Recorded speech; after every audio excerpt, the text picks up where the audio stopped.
It is, what is today? It's Thursday, January 4th. And this is the first phone call for the best life ever with your pet. Oh, and there's Paula's face. I don't know what you did, but you look really good. Oh, I moved my camera's in a weird place. Oh, okay. So, Welcome to everybody. And one of the things I would like to do, since this is the very first call, is I would like to let everyone introduce themselves and talk a little bit about why you decided to take this course. So right now we only have one person on the call. oh boy. Oh boy. Somebody just called our other phone number, so hopefully it's not someone trying to get in. I haven't seen any emails that say I can't get in. So, Paula, would you like to talk a little bit about yourself and why you decided to take this course? Well, I don't like to talk about myself. Not sure where to begin, but I know I don't think I know some of the folks that might be joining us. So I've been an animal lover my whole life. I'm the guardian of 5 horses right now, 2 dogs, and a kitty cat. I'm also an equine gestalt coach, like yourself. Mm-hmm.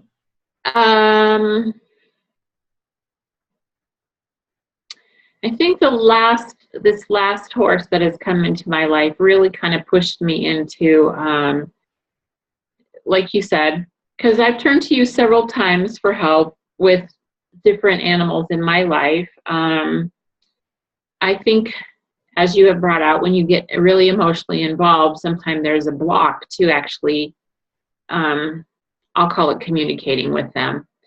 I have never really referred to myself as a communicator because for me, I feel them. And often when I'm coaching, I not only do I feel them or am I clairsentient like them, I feel like I am translating for them.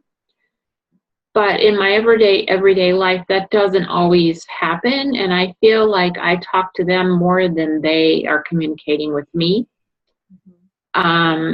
And I just feel like I would like it to be more two-sided.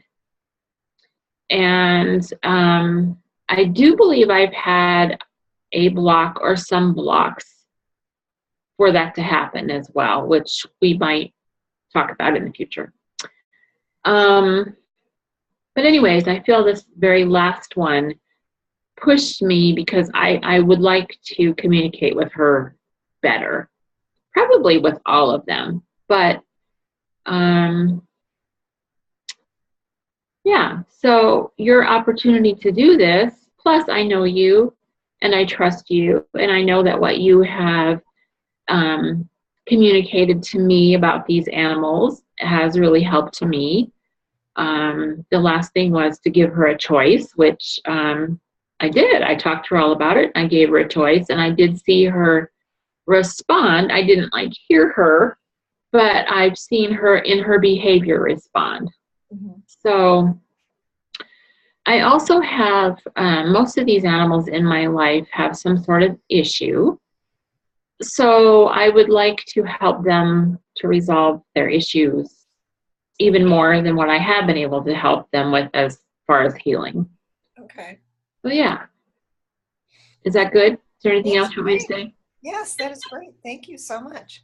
So that block you were talking about, that's a great segue into talking about the half day that we'll be spending here at the farm. And it might just be you and me, or there are several other people who are in the area. So hopefully it will be 3 or 4 people. And you know Brenda Wonderly. Yeah. And just for everybody who's listening to this call, since it's a small group, I'll talk just a little bit about each person since they're not here. Paula has talked for herself, spoken for herself. And she and I are both equine coaches. And then there's also Suzanne Sears, who lives in Las Vegas. She is another equine Gestalt coach. And she'll have to share with you about why she's taking the course, but I'm really grateful that she is. She's a wonderful, wonderful person. Then taking the course with her is her dear friend, Lisa Peterson.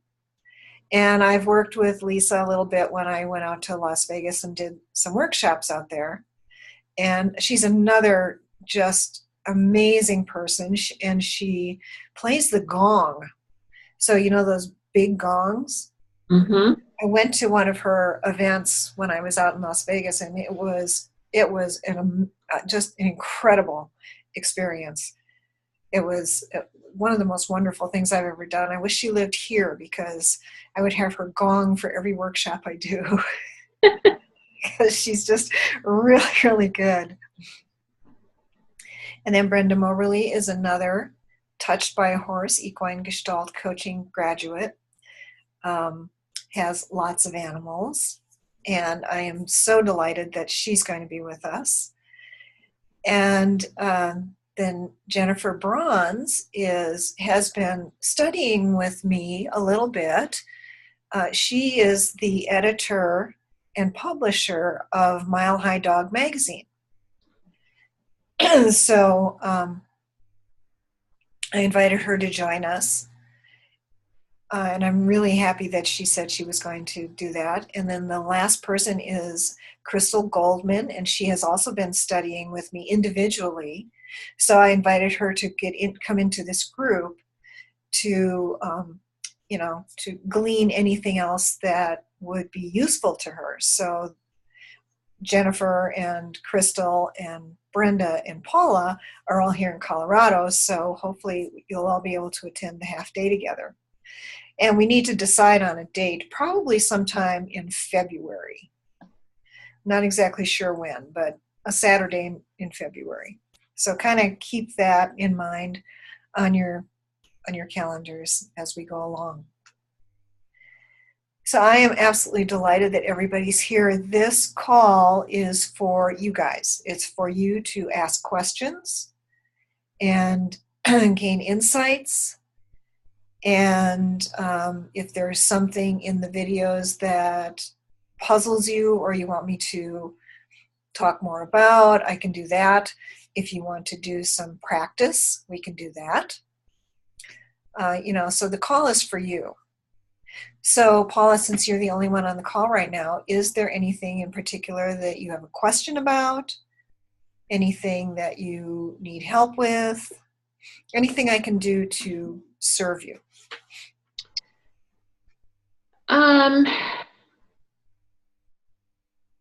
So connecting with them, it seems to be that I do much better with the horses than I do with dogs or cats.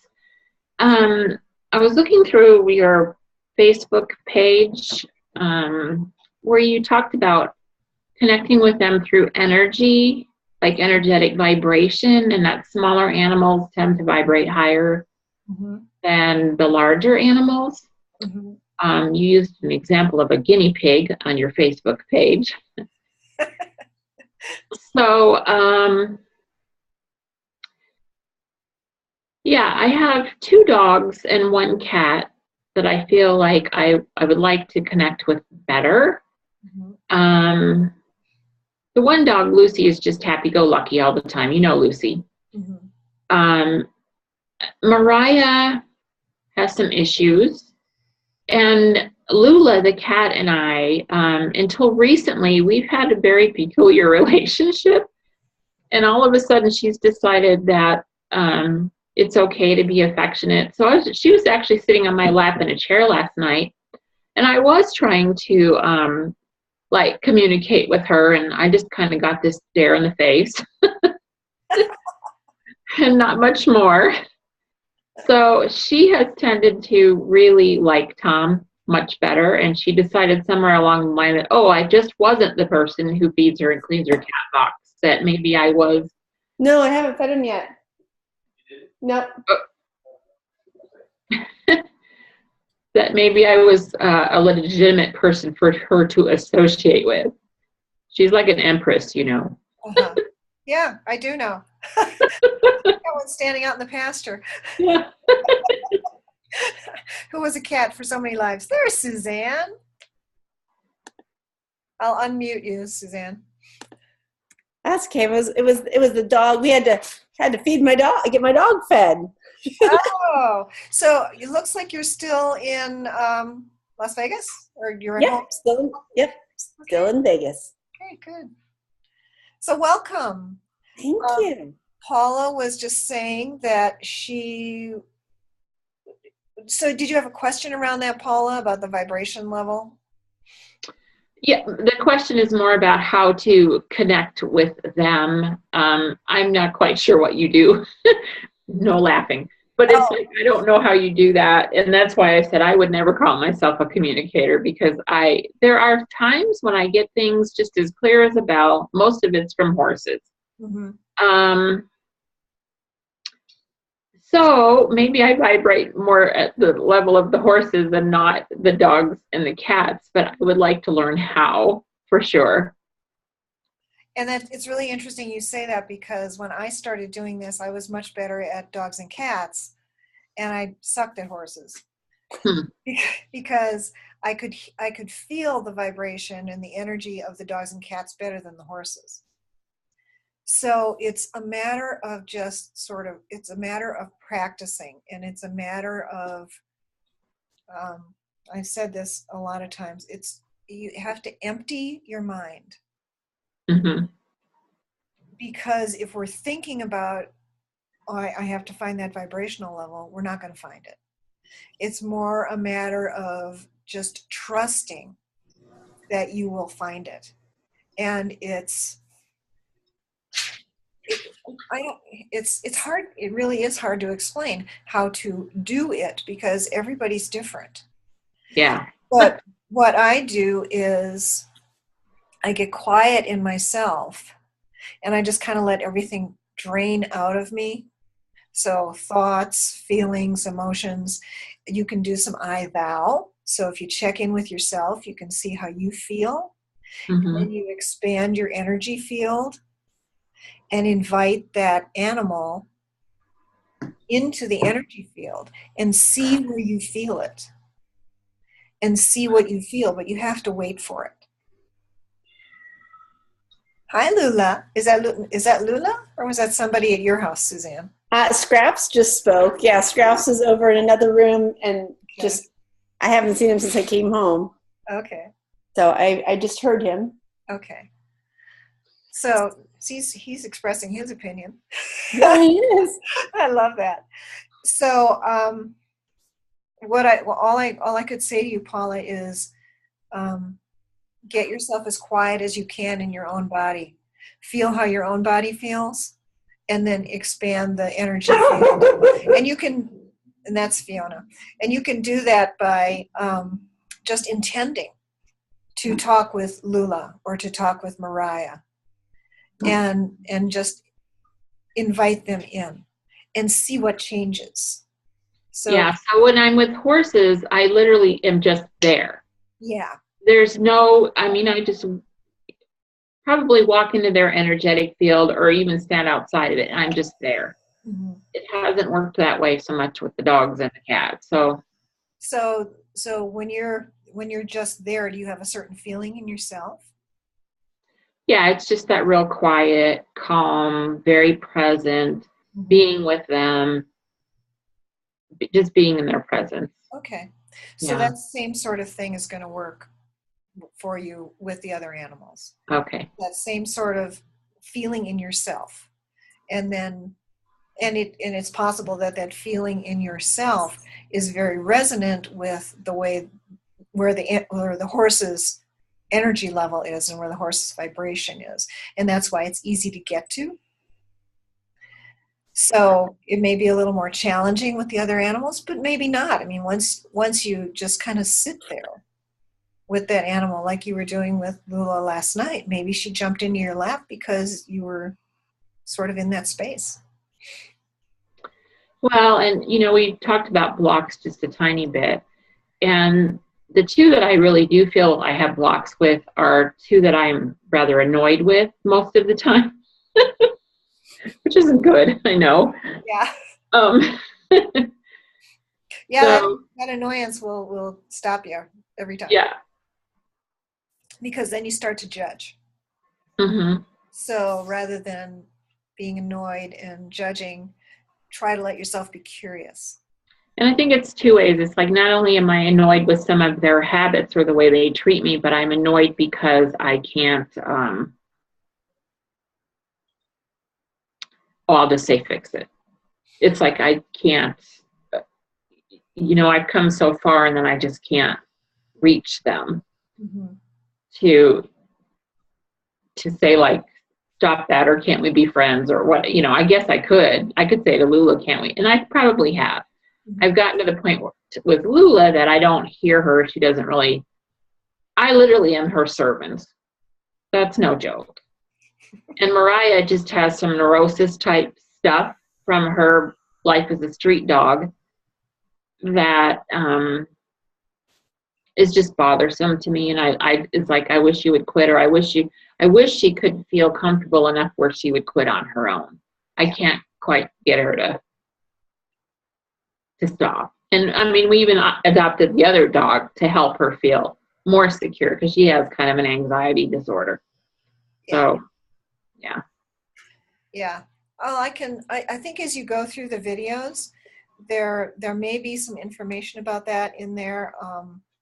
The biggest, another big, That's my talker. Here he comes. another big, what's the word I'm looking for? It's hell when you're over 60.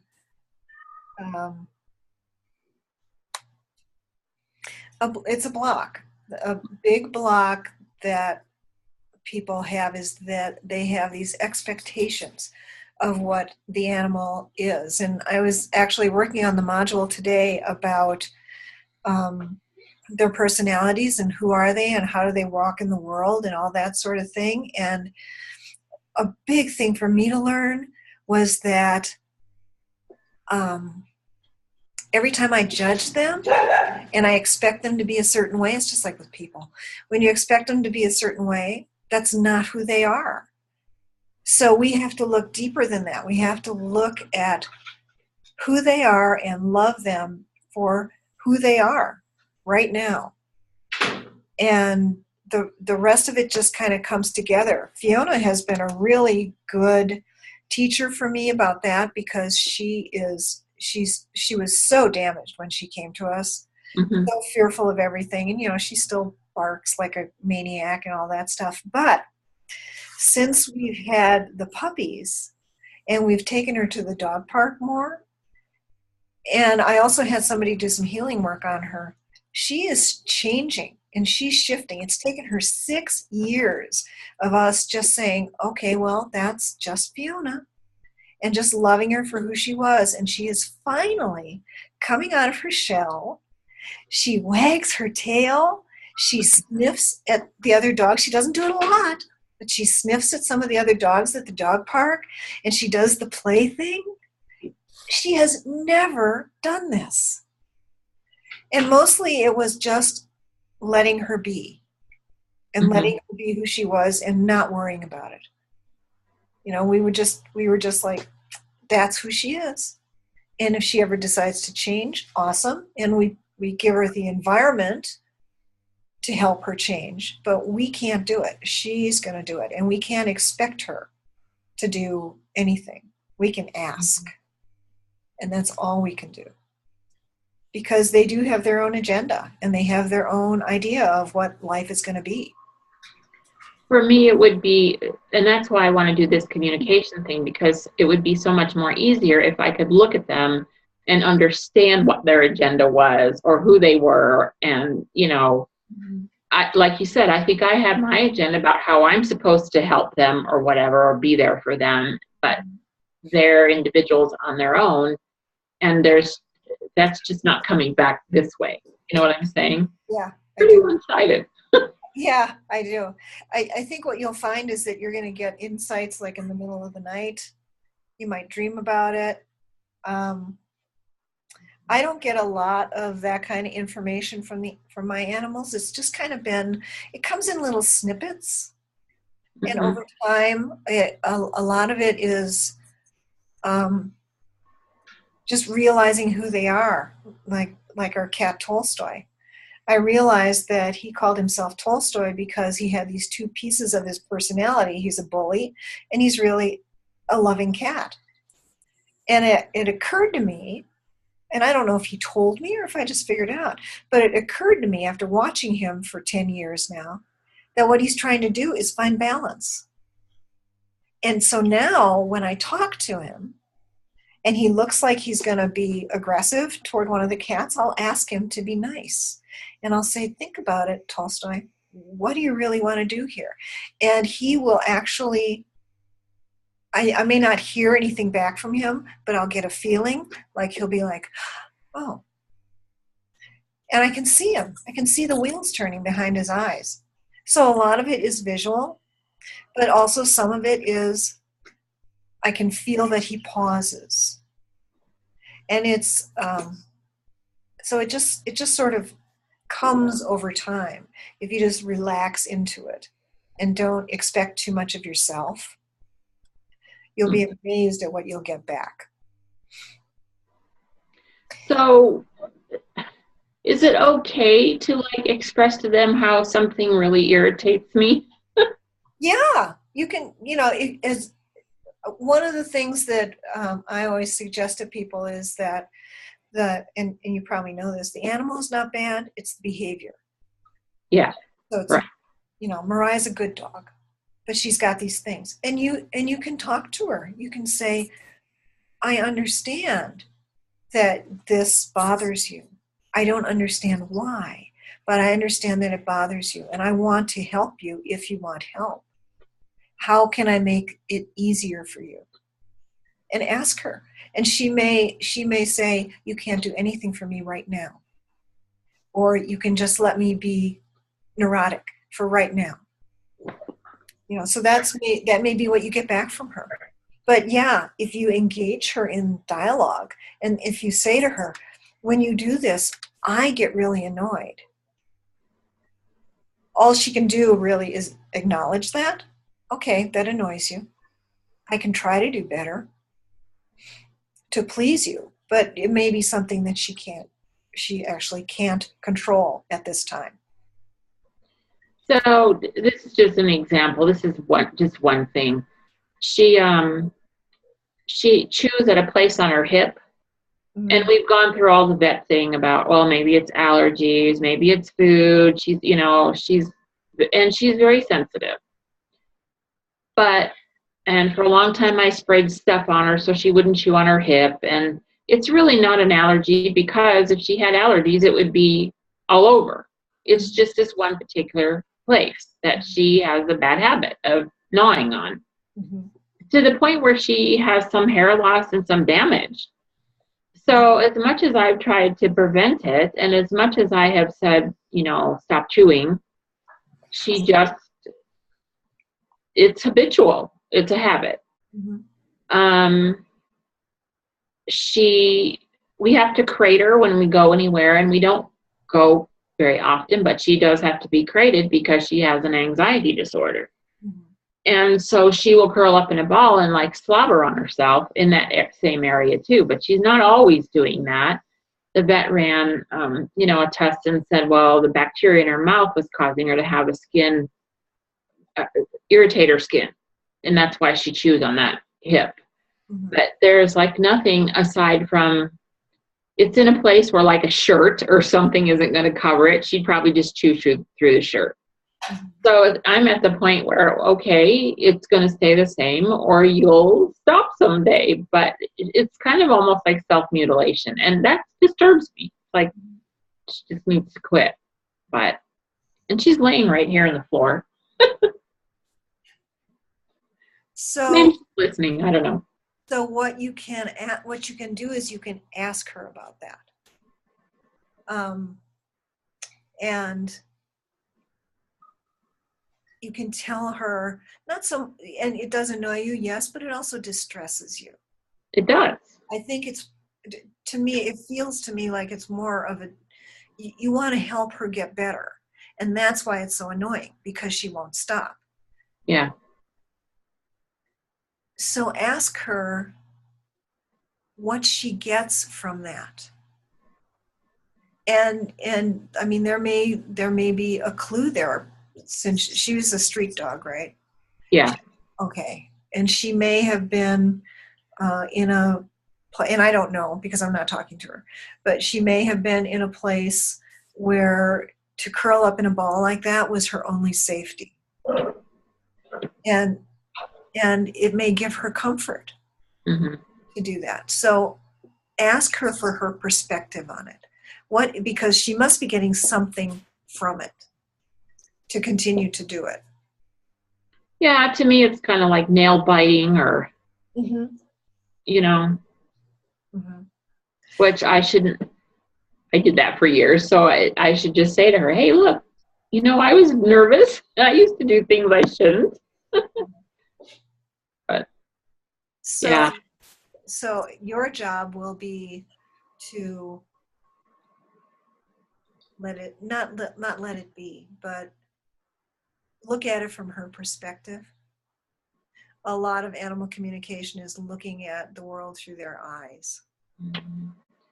Well, I could see how it might be some sort of a self-comfort for her, but it's damaging her fur and irritating her skin. And and what you can also do is you can tell her that there could be consequences, more serious consequences of her continuing to do that. But she has to choose. She has to choose to stop. You can tell her what the consequences could be and tell her that you're concerned, and then ask her how you can help. Okay. Does that make sense? Yeah. It's kind of getting our own shit out of the way and letting them, for whatever the reason is, letting her deal with it. If you look at her kind of like the same way you would look at a client, the client has to discover the answer. It's the same sort of thing. They have to discover the motivation within themselves, and they have to decide that they're going to stop. And they will, eventually. Or she may not. She may get enough out of it that she'll never stop. Well, Candy, the horse that we were talking about earlier, she has really taught me to get myself out of the way, and so I can just practice that more I'll practice that with the dog. Yeah. And Lula. Yeah. So just, rearrange myself to just let it all go and just be there. Yeah. And I'll have to practice that more with the other two at home. That'll be great.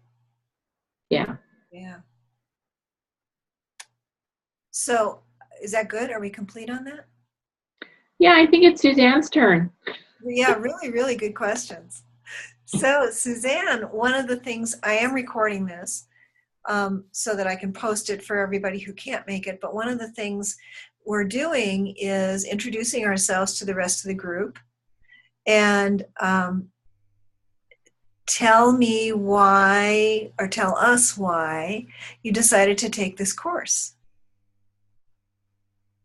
and what you expect to get out of it. Okay.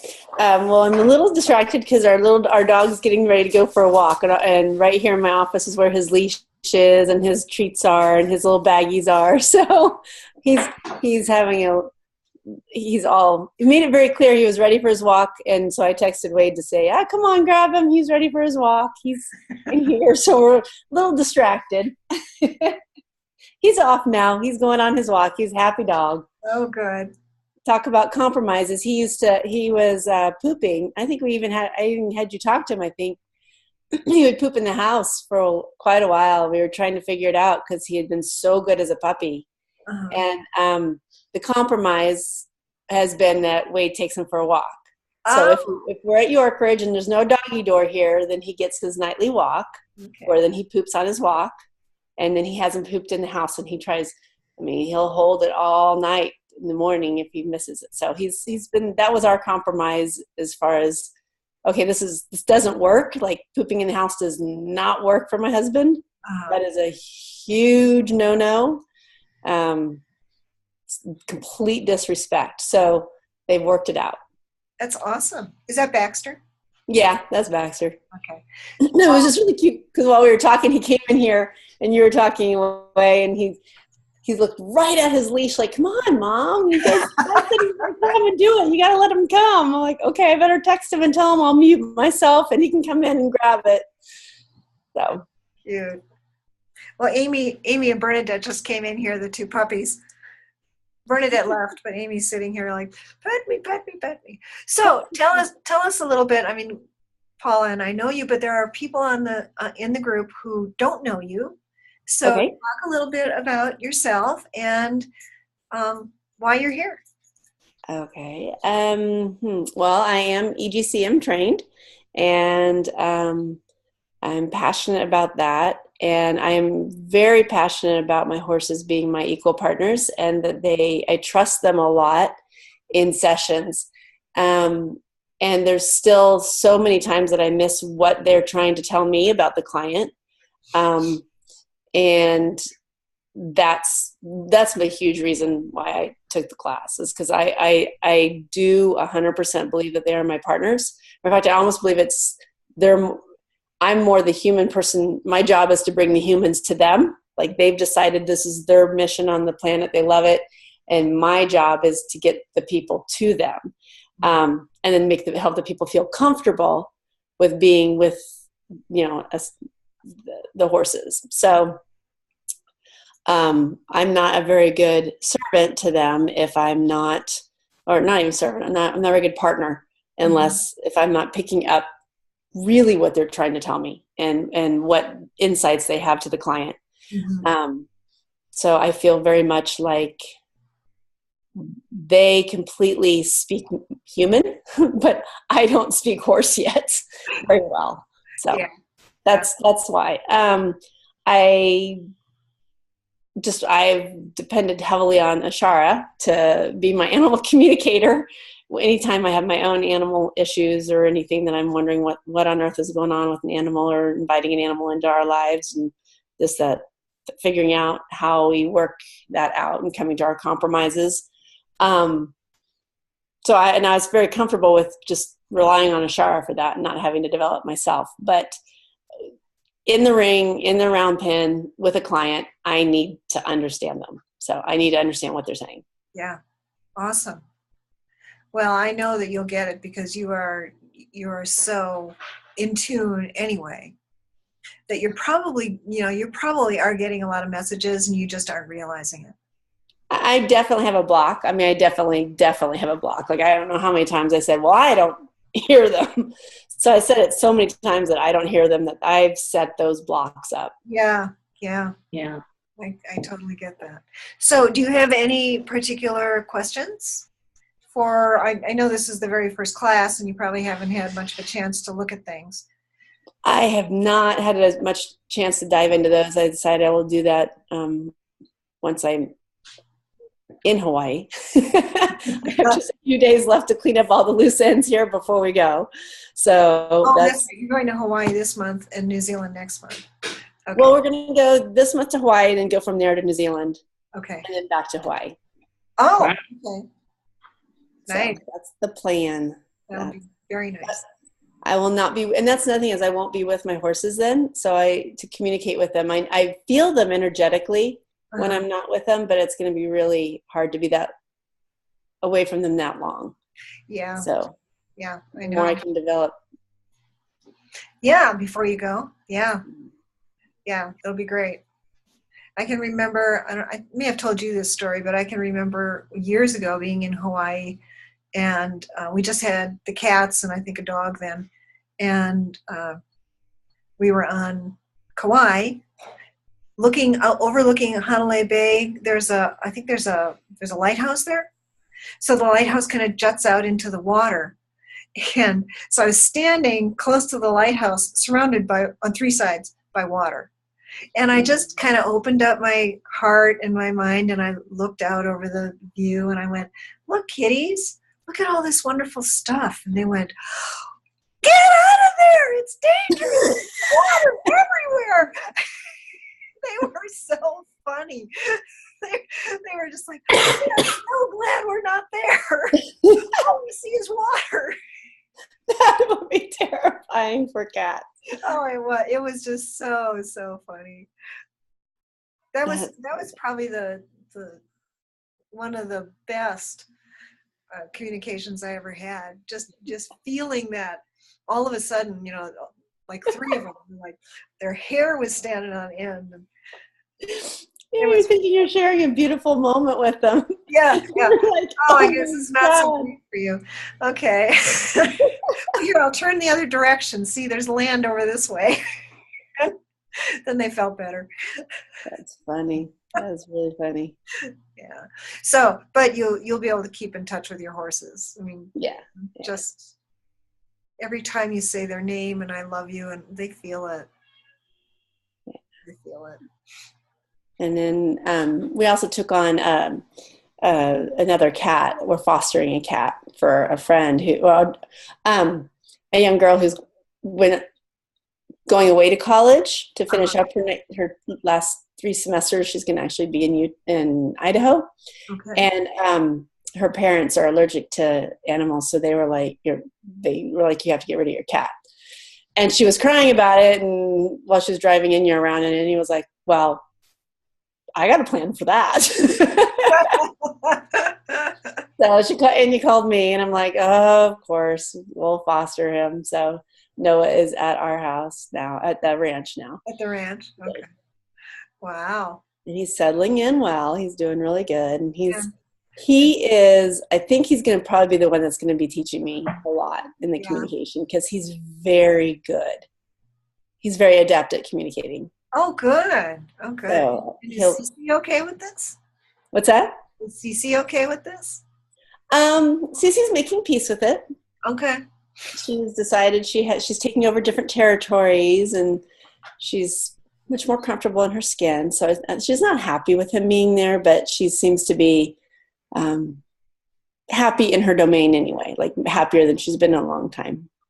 So for those of you who don't know, Cece is Suzanne's other cat who lives at the ranch and likes being an only cat.